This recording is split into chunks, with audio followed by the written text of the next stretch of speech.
मत्ती 12:29। या कैसे कोई मनुष्य किसी बलवंत के घर में घुसकर उसका माल लूट सकता है, जब तक कि पहले वह उस बलवंत को न बांध ले, तब तक उसका घर लूट लेगा।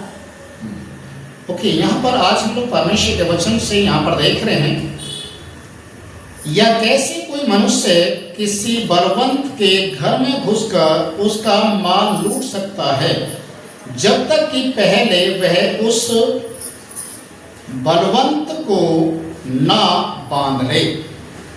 हालेलुया। ये ठीक वैसा ही है कि घर में कोई चौकीदार है या घर में कोई बलवंत व्यक्ति पहले से बैठा हुआ है। आपको उस घर के अंदर सेंध लगानी है, आपको उसके घर में घुसना है, तो सबसे पहले आपको इतना अपने आप को मजबूत करना है, स्ट्रॉन्ग करना पड़ेगा कि आप उसको जो उस घर के अंदर बलवंत बैठा हुआ उसे बांध ना लें, उसे हरा ना दें, तब तक आप उसके घर में नहीं घुस पाएंगे। हर एक परिवार के अंदर कोई ना कोई ऐसी दुष्ट शैतान की शक्ति बैठी रहती है, कोई ना कोई ऐसी श्राप, कोई ना कोई ऐसी बीमारियां, कोई ना कोई ऐसी शक्तियां बैठी रहती हैं जो विश्वास में आगे बढ़ने से रोकती हैं, जो हमारे आशीषों को, जो हमारे जीवन में आशीष आने चाहिए, उन आशीषों को रोकने के लिए वो बहुत सारे षड्यंत्र को रचता है।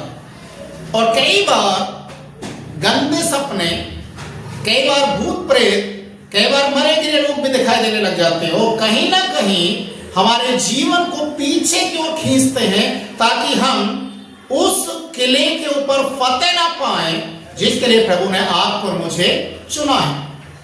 प्रभु यीशु मसीह दुनिया के अंदर आए तो एक बहुत बड़े एक विजय को लेकर आए, और यीशु ने जो विजय इस दुनिया के अंदर पाई, वही दुनिया के अंदर मृत्यु और अधोलोक के ऊपर कोई भी विजय नहीं पाया। प्रभु यीशु जब आपके साथ में है तो आपको उस सामने वाले से डरने की जरूरत नहीं जो संसार में है। पर कई बार हम क्या होते हैं, या तो विश्वास में कमजोर होते हैं, या हमारे अंदर में दुनियादारी की जो बातें हैं वो चलते रहते हैं, और इसी कारण हम परमेश्वर की उस आशीष से वंचित रह जाते हैं, या उस विजय को नहीं जीत पाते हैं जो विजय परमेश्वर हमें देना चाहता है। उदाहरण के तौर पर जब इजरायली लोग फलिस्तीन लोगों के सामने खड़े थे, दोनों देशों की सेना आमने सामने थी, और उस समय फलिस्तीन सेना के अंदर में एक बड़ा, एक बलवंत एक सैनिक था जिसका नाम गोलियत था। और गोलियत उस युद्ध भूमि में सेना के बीच में से निकला और उस युद्ध भूमि के बीच में आकर खड़ा हो गया और बोला कि हमें पूरे सैनिकों के साथ युद्ध करने की जरूरत नहीं है, मैं अपने देश की ओर से लड़ूंगा, और यदि आपके देश में या आपकी सेना में कोई ऐसा एक सैनिक है तो मुझसे लड़े। अगर उसने मुझे हरा दिया तो हमारा देश उनका गुलाम हो जाएगा, और यदि मैंने उसको हरा दिया तो उनका देश हमारा गुलाम हो जाएगा। गोलियत के शरीर को देखकर सभी लोग डरे हुए थे, इतने ज्यादा भय खाए हुए थे, क्योंकि गोलियत का जो शरीर था वो इतना ज्यादा ताकतवर था कि उसके सामने आम इंसान एक बौने की तरह दिखाई दे रहा था। उसका डिलडोल, उसकी ताकत, उसके जो हथियार थे, उन्हें देखकर अच्छे से अच्छे लोगों का मन पिघल गया था, डर बन गया था। पर प्रियो भाई और बहनों, परमेश्वर का वचन हमें एक बात को कहता है, गोलियत हर सुबह युद्ध क्षेत्र के अंदर आकर वो अपने देवी देवताओं के नाम से इजरायली लोगों को श्राप देता था, गालियां देता था। डरपोक लोगों, मेरे सामने आओ, मुझसे युद्ध करो। और जैसे ही गोलियत एक कदम आगे बढ़ाता, इजरायली लोग 10 कदम पीछे भाग जाते थे। डर का माहौल था।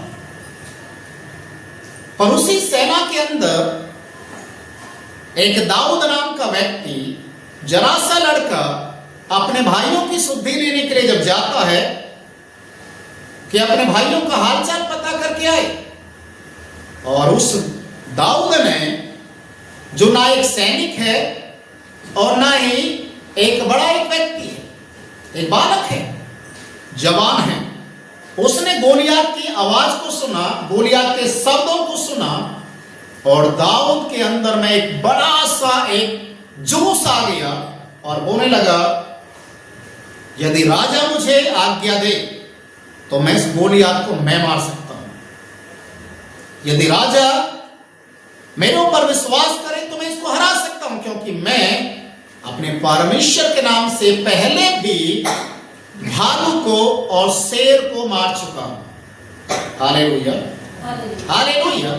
परमेश्वर के वचन में लिखा है, जब दाऊद की ये बातें सुनी तो और उस सेना के अंदर जितने भी सैनिक थे, सेनापति थे, उन्होंने सुना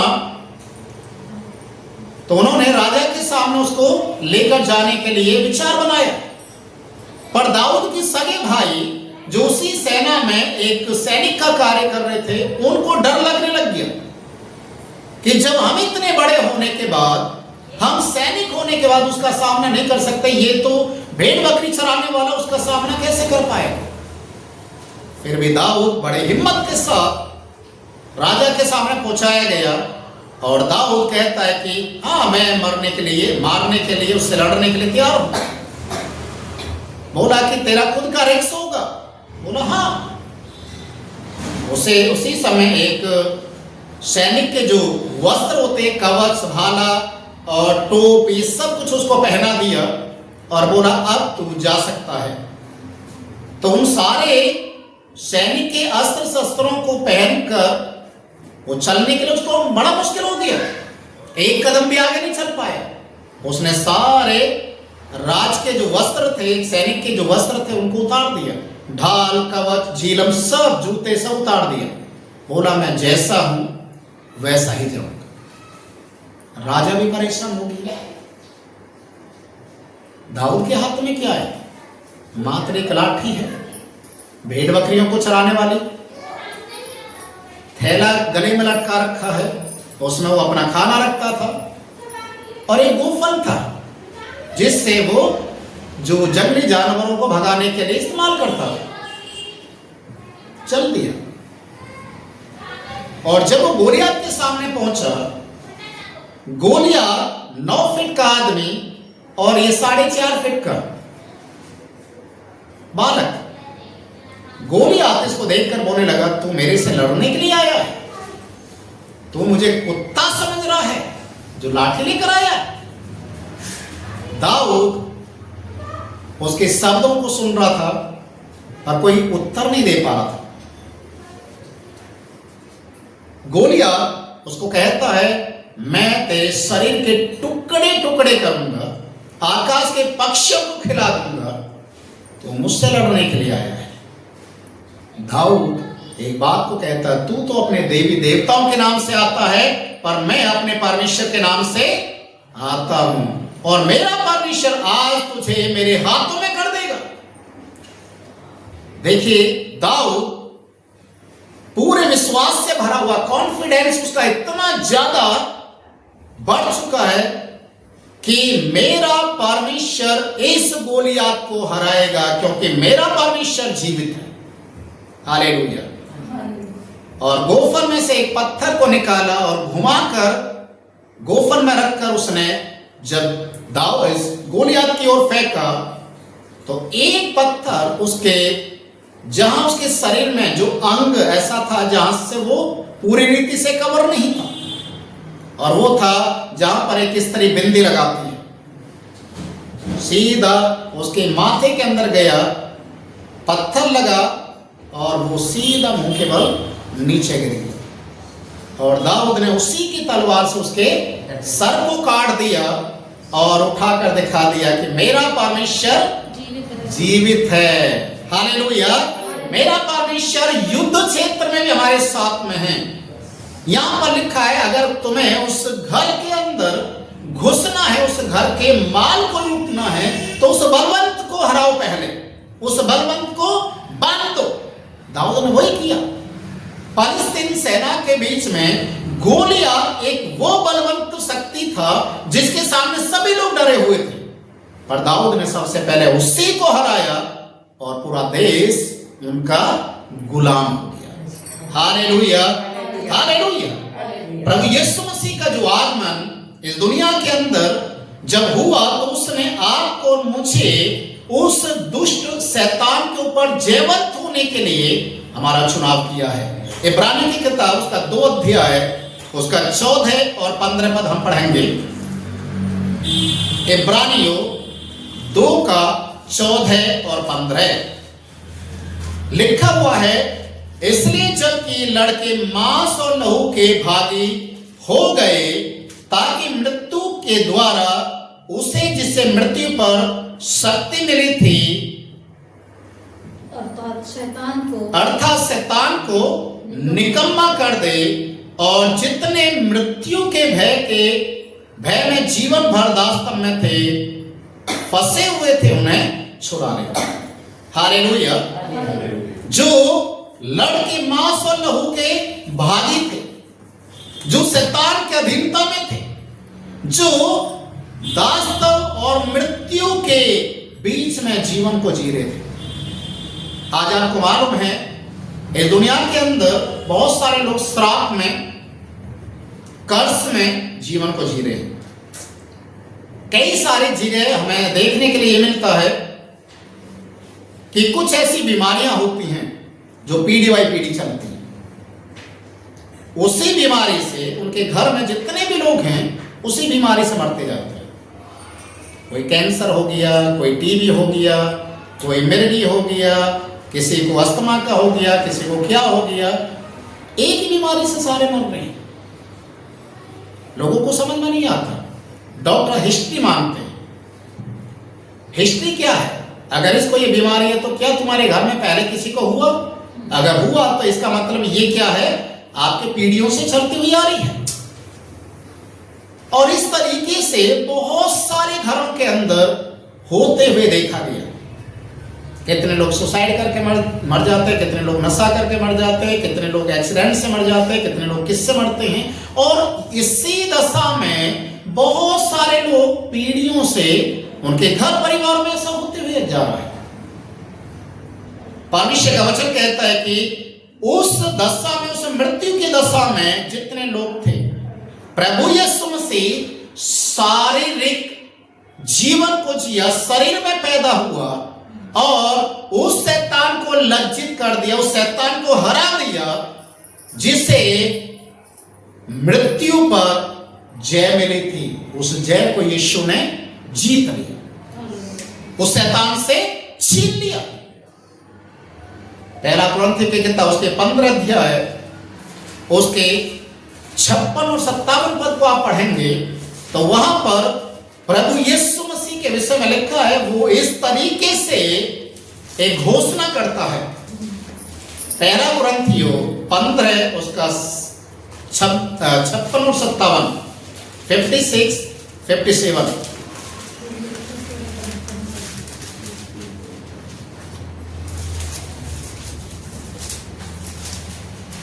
मृत्यु का दंड पाप है और पाप का दंड व्यवस्था है, परंतु परमेश्वर का धन्यवाद हो जो हमारे प्रभु यीशु मसीह के द्वारा। हे मृत्यु तेरी जय कहाँ रही? हे मृत्यु तेरा डंक कहाँ रहा? मृत्यु का दंड पाप है और पाप का बल व्यवस्था है, परंतु परमेश्वर का धन्यवाद हो जो हमारे प्रभु यीशु मसीह के द्वारा हमें जयवंत करता है। इसलिए हे मेरे प्रिय भाइयों, दृढ़ और अटल रहो और प्रभु के काम में सर्वदा बढ़ते जाओ, क्योंकि यह जानते हो कि तुम्हारा परिश्रम प्रभु में व्यर्थ नहीं है। हालेलुया। यहाँ पर परमेश्वर का वचन कहता है, यीशु कहता है मृत्यु का डंक पाप है और पाप का बल व्यवस्था है, परंतु परमेश्वर का धन्यवाद हो जो हमारे प्रभु यीशु मसीह के द्वारा हमें जयवंत करता है। हालेलुया। उसने हमें जयवंत कर दिया है। आज हमें उन चीजों से डरने की जरूरत नहीं है। सारे श्राप और सारे पाप, सारे कर्ज जो पीढ़ियों से चलते आ रहे हैं, जब हम यीशु के पास आते हैं, यीशु में विश्वास करते हैं तो सारे पाप और श्राप वहीं पर रुक जाते हैं, बंद हो जाते हैं, क्योंकि उसके बाद हमारा जीवन एक आशीष में जीवन हो जाता है। हम परमेश्वर के अनुग्रह में बढ़ने लग जाते हैं। इब्राहिम के द्वारा जो परमेश्वर ने इब्राहिम को जो आशीष ठहराई, वो मसीह के द्वारा हम तक पहुंचने लग जाती है। सारे पाप और श्राप खत्म हो जाते हैं। हालेलुया। यदि आप प्रभु यीशु मसीह में हैं, यीशु में विश्वास आपने किया है, तो आप कह सकते हैं कि हे पाप, हे श्राप, हे मृत्यु, अब तेरा कोई डंक मेरे ऊपर नहीं है। आप कह सकते हैं मेरे ऊपर अब कोई श्राप का बंधन नहीं है, क्योंकि मैं यीशु के लहू के द्वारा आजाद हो गया। मैं विश्वास करता हूं मेरे प्रभु ने मुझे आजाद कर दिया है। Hallelujah, hallelujah.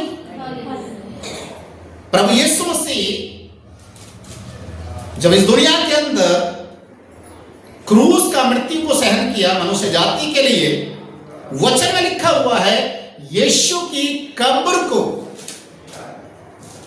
पहरा देने के लिए, और उस समय की सरकार ने उस कब्र को सील कर दिया गया। क्यों किया? मत्ती रचित सुसमाचार 27 अध्याय उसका 62 से 66 पद आप पढ़ेंगे। मत्ती 27 का 62 62 से 66 तक लिखा है कि उस समय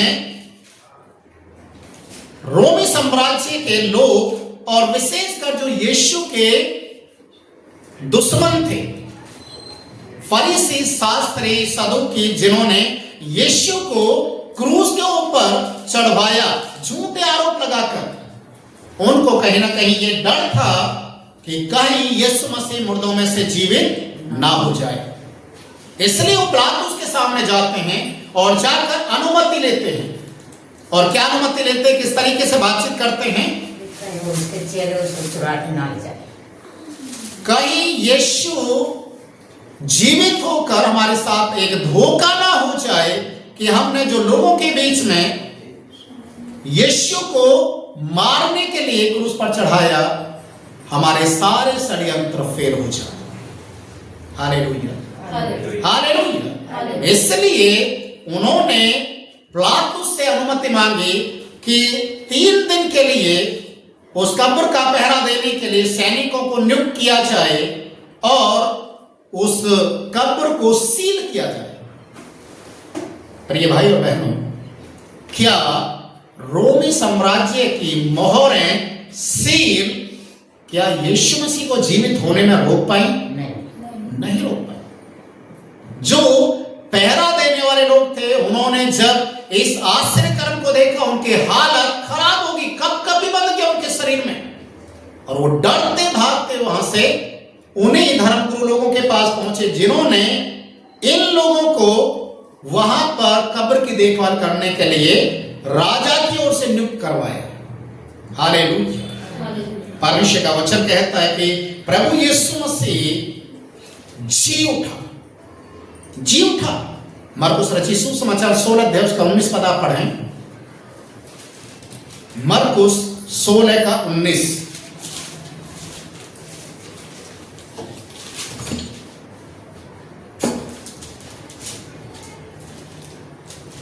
प्रभु यीशु उनसे बातें करने के बाद स्वर्ग पर उठा लिया गया और परमेश्वर के दाहिनी ओर बैठ गया। ओके, एफिसियो 1 का 20 पद भी पढ़ेंगे।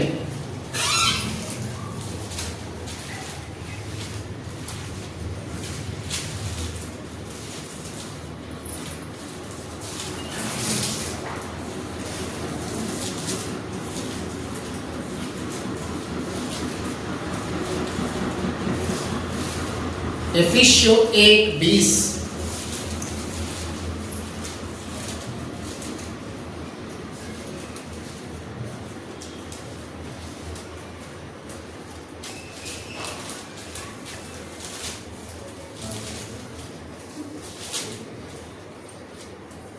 जो उसने मसीह में किया कि उसको मरे हुओं में से जिलाकर स्वर्गीय स्थानों में अपनी दाहिनी ओर सब प्रकार के प्रधानता और अधिकार और सामर्थ्य और प्रभुत्व के और हर एक नाम के ऊपर, जो न केवल इस लोक में पर आने वाले लोग में भी लिया जाएगा बैठाया। हालेलुया। रोमियो की किताब उसका 8 अध्याय उसका पहला पद भी हम पढ़ेंगे। अतः अब जो मसीह यीशु में हैं उन पर दंड की आज्ञा नहीं, क्योंकि वे शरीर के अनुसार नहीं वरन आत्मा के अनुसार चलते हैं।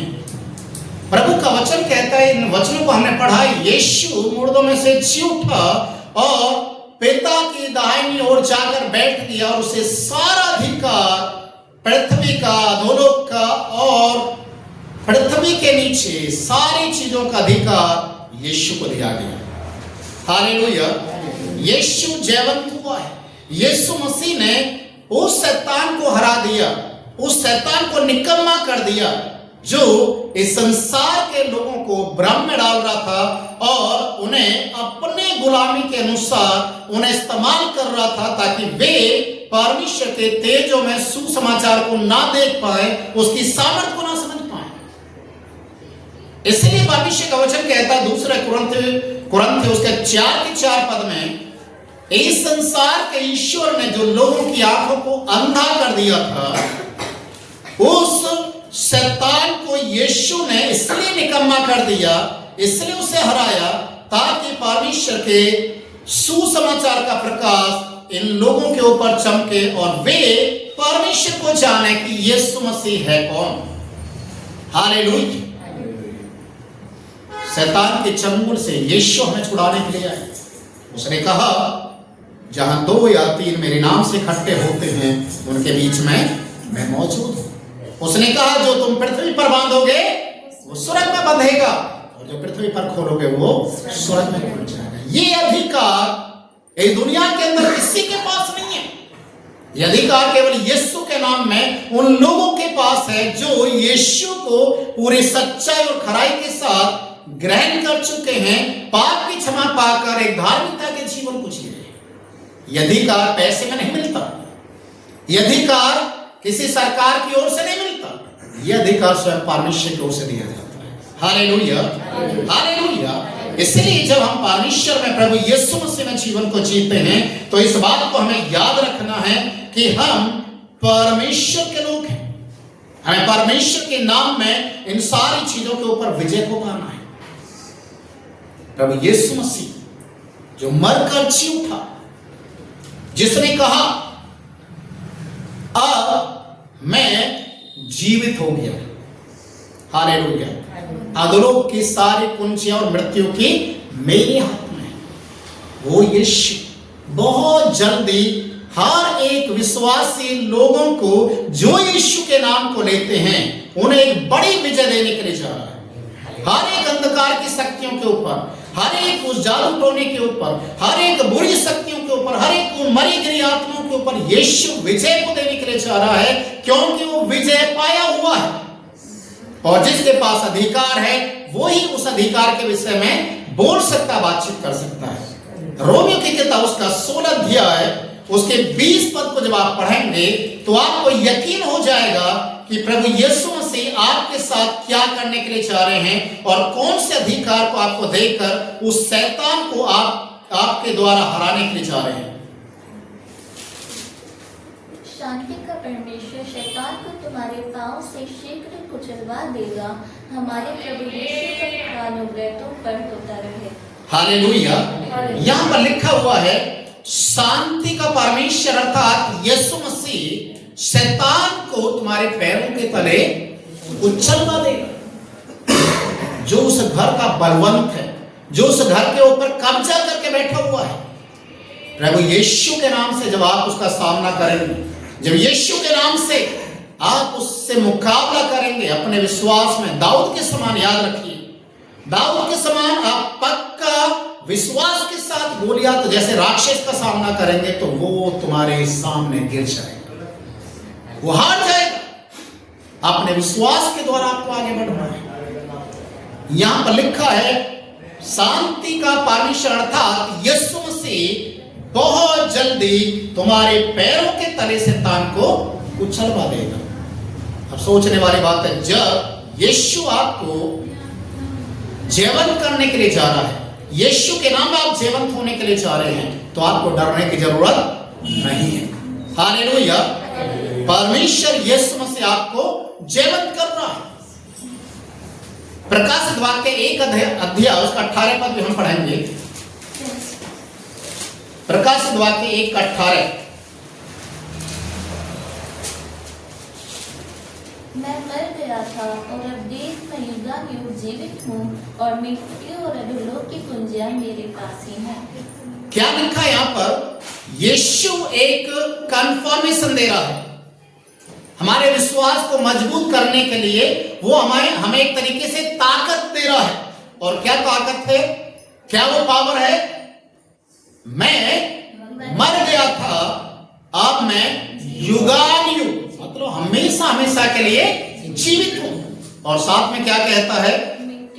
मृत्यु और अधोलोक की कुंजियां मेरे पास हैं। हालेलुया। अब वो शैतान के पास नहीं है। शैतान को यीशु ने इसलिए हरा दिया, इसलिए उसके फन को कुचल दिया, इसलिए उसके ऊपर जीवित हुआ है ताकि आज यीशु आपको भी जीवित करना चाहता है। इसलिए डरना, भय खाना बंद करें।